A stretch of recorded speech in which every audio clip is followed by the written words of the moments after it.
네, 안녕하십니까. 이재필입니다. 지난 금요일인가, 댓글을 보니까, 좀 기분 좋은 그런 댓글이 하나 올라와 있던데요. 이노와이리스에 대한 그런 부분이었었는데, 이노와이리스는 제가 그때, 이토마토에서, 2017년도 정도? 그때 아주 거품을 되게 물었던 그런 종목 중에 하나인데요. 그분 같은 경우는 만원 언저리에서 매수를 하셨다니까 아마, 제가 처음에 이렇게 막 떠들 때, 예, 그때 초창기에 아마 매수를 하신 분이신 것 같아요. 굉장히 좀 크게, 지금 지금 이노와이어리스가 엊그저께 종가가 얼마였나요? 엊그저께 종가가 59,000원이었으니까 한 6배 정도, 그쯤 수익이 나고, 한 80% 정리하셨다는데, 하여튼 제가 이런 댓글을 보면 야 내가 그냥 몇 년간 쓸데없는 소기의 경력기를 한다거나 아니면 쓸데없는 헛짓거리를 낸 건 아니구나라는 그런 생각이 듭니다. 하여튼 그분 같은 경우도 기분 좋을 거고 저도 그분이 그렇게 수익이 크게 나셔갖고 그런 걸 올려주니까 저도 보람도 느끼고 그런 것 같습니다. 자, 그리고, 가끔 보면, 가끔이 아니라, 이렇게 댓글을 고정으로 이렇게 매일 달아주시는 분이 계시는데요. 호웅님이라고, 계시는데, 매일, 예, 댓글 달아주셔서 좀 감사드리고요. 그래서, 그분 같은 경우는 따로 또 좀, 예, 아는 분이죠. 근데, 그래요. 가끔 워렌 버핏하고 밥 먹으려 그러면 한 20억 들잖아요. 몇십억 드는데 이재필이랑 밥 먹으려 그러면 그렇게 돈 안 듭니다. 그러니까 되게 제가 그분은 댓글 그렇게 좀 매일 좀 좋은 댓글 적어주시고 고마워서 그러는데 지금 코로나가 400명, 500명 막 이러니까 지금 당장은 조금 좀 곤란한데 이게 한 100명대로 떨어진다든가, 하긴 이렇게 조ек 만날 거면 그렇게 떨어질 필요도 없겠죠. 하여튼, 나중에, 호응님 편하실 때 연락 한번 주세요. 언제 같이 소주 한잔 하시든가, 그렇게 하시죠. 자, 유튜브에서 이런 얘기를 하면 조금 이상하죠? 조금 이상한 것 같은데, 이게, 그래요. 이 유튜브를 통해서 구독자 수를 막 늘려갖고 내가 여기서 떼돈을 벌어야 되겠다. 이런 생각은 없어요. 그리고 또, 제가 그런 쪽으로는 좀 재주가 없어요. 사람이 이렇게 끌고 모으고, 그런 쪽으로는 좀 재주가 없어서 그걸 제가 잘 알기 때문에 그냥 제 멋대로 합니다. 제 멋대로 하는데, 그렇게, 한번 연락을 나중에, 예, 한번 주세요. 좀 도움되는 그런 말씀도 제가 좀 드릴 수도 있겠죠. 자, 그리고 지금 요즘 들어서, 막 그런 것들이 있죠. 저, 비싸다. 그런 얘기들을 좀 많이 하는데요. 그거는 그렇게 생각을 하시면 됩니다. 이 시대 상황에 따라서, 주변 환경에 따라서 모든 게 좀 많이 틀려져요. 우리나라도 마찬가지로 그렇게 얘기하시는 분들 많으세요. 지금, 포드, 12월 포드 PR이, 멀티플이 지금 13배 정도 됐다. 여기서는 우리 좀 고점 수준에 해당이 되기 때문에 어렵다 이렇게 얘기하시는 분들이 계세요. 근데 그런 분들이 그때 뭐라고 하셨냐면 올해 초에 3월달, 4월달 막 이렇게 됐을 때 그때 큰일 났다 이렇게 얘기하시던 분들이 되게 많아요. 자, 이게 그 멀티플이라는 거 이것도 변해가는 겁니다. 변해가는 거고 또 우리나라라고 저쪽 선진국 쪽 보면 멀티플이 18배 이렇게 되잖아요. 우리나라는 물론 북한이라는 그런 지정학적 위험, 할인 요소들, 이런 것도 있고, 코리아 디스카운트라 그러죠. 그런 요인들도 좀 있지만, 이런 일들도 마찬가지로 시대에 따라서 좀 변해가기 마련이에요. 우리나라라고 멀티플 열수배가 고점이다. 이렇게 정해진 법이 있습니까? 한 가지 예만 들어 드릴게요. 제가 그 공부하는 영상을 게을러서 좀 못 찍어 올려드리는, 찍어서 자주 못 올려주는 대신 이런 것들 아침에 보면 좀 도움이 될 만한 그런 얘기들 많이 드리죠. 매일 아침 시황 방송 하기 전이나 뭐 중간이나. 그때 2000년대 초에는 여러분들 지금 시장에서 가장 각광받고 있는 그런 섹터가 어딥니까? 제약바이오 섹터잖아요. 근데 2000년대 초에 그때는 어땠었는지 아십니까? 제약바이오 주식들 같은 경우, 뭐 제약주들 같은 경우도 퍼가 지금 뭐 20배, 30배, 뭐 50배, 100배 이렇게 되는 것들 많잖아요. 근데 그때까지는 뭐 5배 이 정도밖에 안 됐습니다. 퍼 기준으로. 멀티플이 5배 정도밖에 안 됐어요. 왜 그랬느냐? 그때 당시에는 이거에 방어주인 그런 개념이었어요. 경기 방어주. 야, 경기가 안 좋아도 아프면 약 먹어야 되잖아. 그러니까 이 제약주들 같은 경우는 약 안 먹으면 안 되니까 아프면, 자, 이거는 경기에 상관없이 그냥 이렇게 좀 안정적인 주식이야. 그런 개념이었어요. 근데 점점 고령자 수가 급격하게 증가가 되고 이 건강에 대해서 사람들이 먹고 살만해지니까 이제 건강에 신경을 쓰는 거죠. 건강에 신경을 쓰고 막 그러다 보니까 제약바이오 헬스케어 종목들이 이렇게 굉장히 큰 멀티플을 인정을 받는 거예요. 여러분들 이런 부분들을 한번 잘 생각해 보시면요. 앞으로 어떤 쪽에서 투자를 해야 되는지 그런 부분들이 나올 겁니다. 자, 뭐, 지금 시간이 조금 흘렀네요. 벌써 조금 얘기하다 보면 이게 시간이 굉장히 잘 가요. 자, 일단, 뭐 그 얘기는 또 다음에 또 공부하는 영상 뭐 이런 영상에 어울리는 그런 얘기인데요. 지금 방금 얘기 같은 경우는. 요것도 나중에 뭐 기회 되면 제가 영상을 좀 만들어서 올려드리도록 하겠습니다. 자, 뭐 간밤에 지난 주말에 있었던 뉴스들 간략하게 좀 살펴볼게요. UBS 워버그 같은 경우는 글로벌 성장률에 대해서 상향 조정을 했어요. 자, 2021년도에 6.1%가 성장할 것이다. 물론 뭐 기저효과가 좀 있겠죠. 올해 워낙 많이 죽었으니까 내년에 뭐 올해 워낙 안 좋았으니까 내년에 좀 크게 성장하는 건 당연한 그런 일일 텐데, 기존에 이 6.9%를 제시를 했는데 기존이 5.2%였어요. 5.2%였는데 6.1%로 5.3%였었네요. 자, 근데 5.3%였었는데 6.1%로 0.8% 정도 인상했고 2022년 성장률도 0.8%를 인상을 했습니다. 자, 상향 조정을 했어요. 2022년에는 4.9% 성장할 것이다 라는 그런 분석 자료를 내놨고요. 자, 지금 중국 쪽이 이 바이든이 대통령이 되면 좀 편해질까 그런 생각이 있을 것 같은데, 글쎄요, 만만치가 바이든 CNBC 쪽에서 나온 얘기가 이 중국이 트럼프 행정부 4년보다 바이든 행정부가 더 큰 문제가 될 것이다 라는 그런 얘기를 했습니다. 이 부분에 대해서는 제가 뭐 영상 공부하는 영상에서 몇 번 말씀을 드렸죠. 건들지 말아야 될 걸 건드려 버린 겁니다. 벌써 이 돌아올 수 없는 강을 건너버린 상태예요. 그렇기 때문에 이런 부분들, 미국하고 중국과의 관계 이런 부분들 같은 경우는 좋아지리라고 기대는 크게 뭐 하지 않는 게 좋을 것 같다라는 생각이 들고요.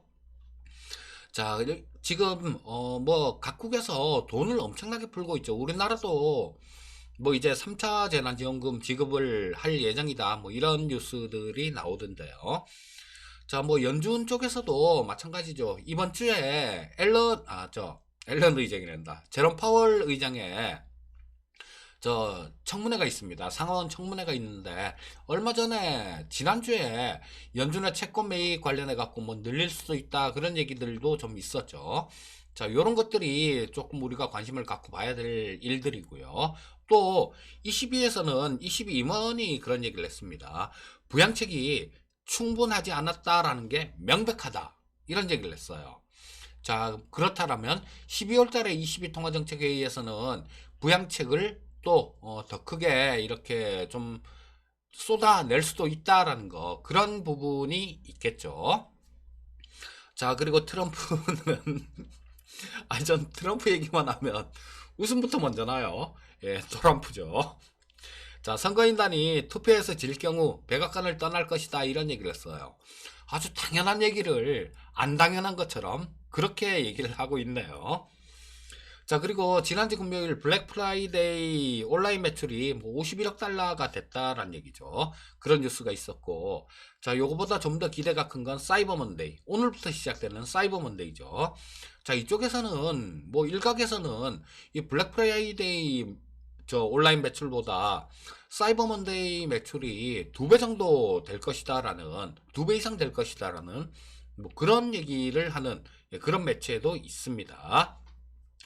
자, 그리고 미국의 코로나 확진자 수가 지난 주말에 20만 명이 넘었죠. 자, 그리고 뭐 우리나라 같은 경우도 이 저 비수도권 이쪽도 방역 단계를 1.5단계로 격상을 하는 그런 조치를 취했고요. 자, 그래서 일단 뭐 아까 잠깐 얘기했었는데 이 중국하고 관련되는 그런 부분들, 자, 지금 하원에서 좀 통과가 됐죠. 미국에 상장된 중국 기업들 이 회계 감리 위반 시에는 상장 폐지도 불사하겠다라는 그런 법안이 하원을 통과를 했습니다. 자, 이런 것들만 보더라도 이 중국을 손봐야 된다라는 거, 이런 부분은 민주당이고 공화당이고 어디 뭐 이 정쟁의 대상이 아니라 다 같이 갖고 있는 그런 공통점이다라는 뭐 그런 걸로 볼 수 있겠죠. 자, 뉴스들 뭐 일단 살펴봤고, 저 증시 움직임들 또 한번 간략하게 보도록 하겠습니다. 자, 일단 뭐 저쪽 중국 쪽을 먼저, 중화권 증시, 아시아권 증시를 먼저 보게 되면 중국이 1.14% 정도 상승 마감했죠. 자, 그리고 홍콩이 0.28% 정도 상승 마감했습니다. 뭐 대만은 강보합 정도였어요. 0.15% 정도 상승했는데, 우리나라는 코스피 시장이 0.29% 올라왔고 코스닥 시장이 1% 넘게 올라왔죠.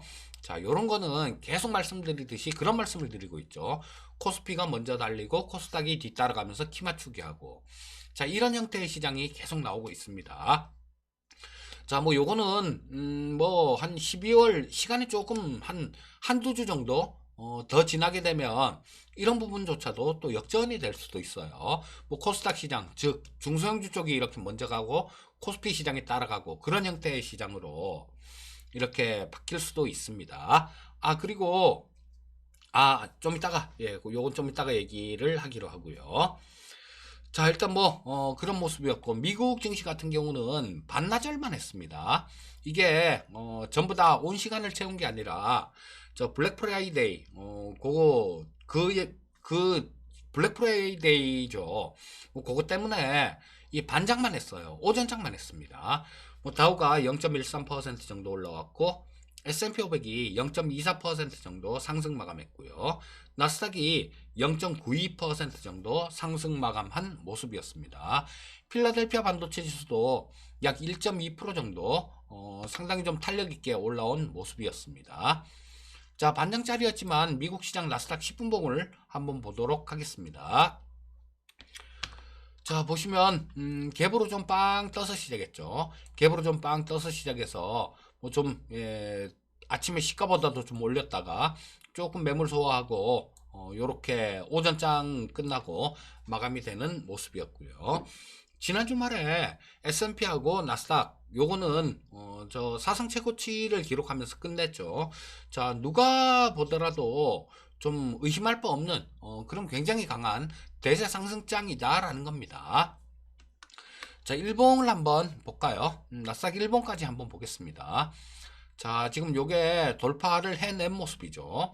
돌파를 해낸 모습이고, 자, 뭐 지금 움직임으로 봐서는 돌파까지 했으니까, 자, 여기서 뭐 한번 안착하는 뭐 그런 움직임들, 자, 뭐 좀 더 이렇게 좋은 방향으로 움직이고 안착하는 모습이 나와준다라면 상당히 안정적으로 움직인다라는 뭐 그런 부분으로 해석을 할 수 있을 겁니다.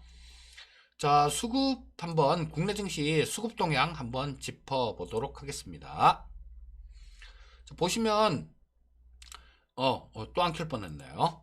자, 뭐 이 외국인들 같은 경우는 매수 규모는 조금은 줄어들었나 싶은데 뭐 요거는 그럴 수도 있죠.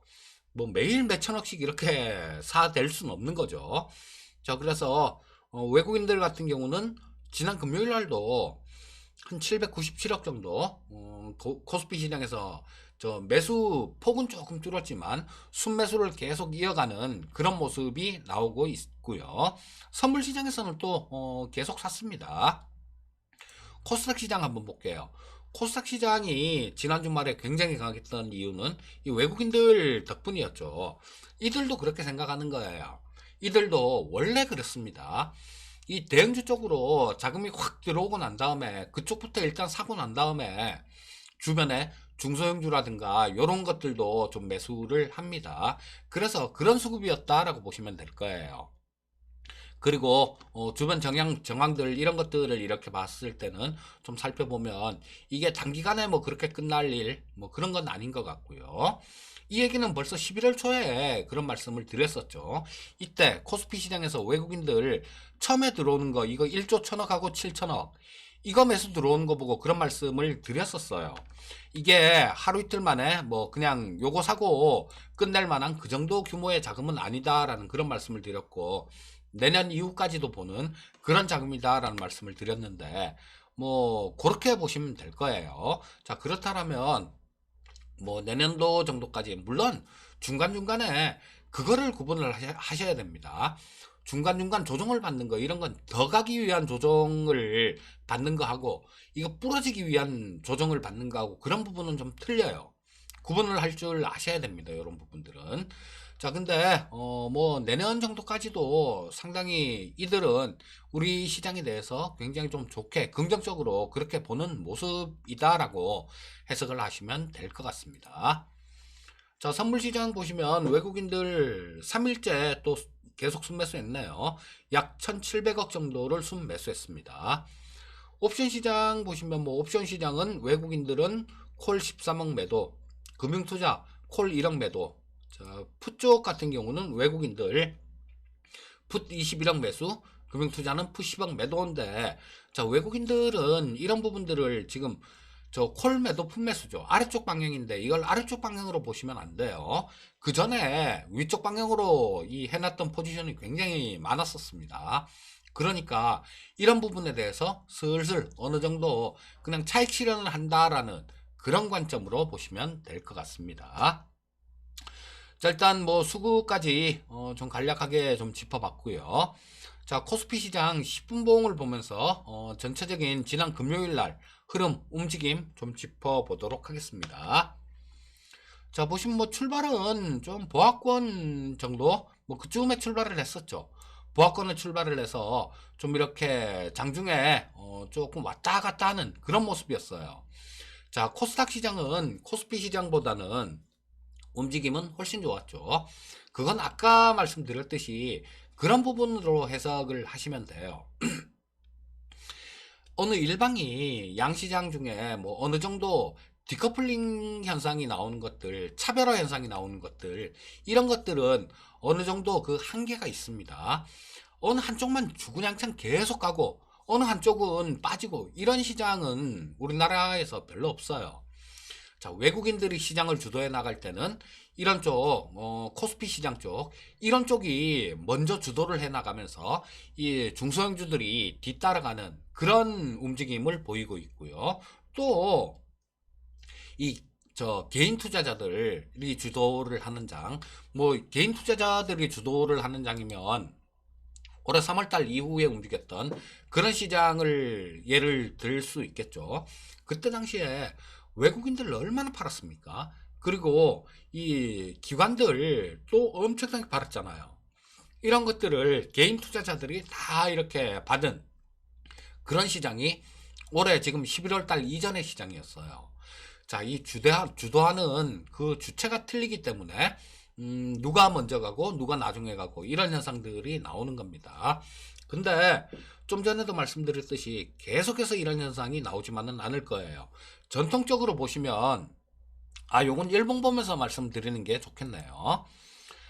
자, 전통적으로 보면 그렇습니다. 요거 12월 달, 뭐 이럴 때 같은 경우는 연말, 연초, 이럴 때는 전통적으로 보면 코스피 시장이 강해요. 대형주 쪽이 좋습니다. 왜냐하면 배당이라는 그런 매력이 좀 있을 수 있죠.